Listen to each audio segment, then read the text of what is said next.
നമസ്കാരം.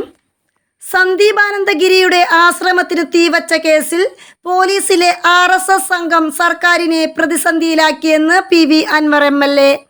കേസ് അന്വേഷണം വഴിതിരിച്ചുവിട്ട DYSP രാജേഷ് കഴിഞ്ഞ തിരഞ്ഞെടുപ്പിൽ BJPയുടെ ബൂത്ത് ഏജന്റായിരുന്നു. കേസ് സംബന്ധിച്ച intelligence report ADGP MR Ajith കുമാറിൻ്റെയും മുഖ്യമന്ത്രിയുടെ പൊളിറ്റിക്കൽ സെക്രട്ടറി PK ശശിയുടെയും നേതൃത്വത്തിൽ മുക്കി. ഇപ്പോഴും റിപ്പോർട്ട് മുഖ്യമന്ത്രി കണ്ടിട്ടില്ലെന്നും അൻവർ ആരോപിച്ചു. മുഖ്യമന്ത്രി വിശ്വസിച്ചവർ മുഖ്യമന്ത്രിയെ ചതിച്ചെന്നും അദ്ദേഹം അറിയിച്ചു. ആശ്രമം കത്തിച്ച കേസിൽ പ്രതികളെ രക്ഷിക്കാനാണ് പോലീസ് ശ്രമിച്ചത്. പിന്നീട് മുഖ്യമന്ത്രി ഇടപെട്ട് മറ്റൊരു സംഘത്തെ നിയോഗിച്ചാണ് പ്രതികളെ പിടികൂടിയതെന്നും അൻവർ പറഞ്ഞു. P ശശി പൊളിറ്റിക്കൽ സെക്രട്ടറി എന്ന പദവി ഉത്തരവാദിത്വത്തോടെ നിറവേറ്റുന്നില്ലെന്നും ശശിക്കെതിരെ നാളെയോ മറ്റന്നാളോ പരാതി നൽകുമെന്നും അൻവർ കൂട്ടിച്ചേർത്തു.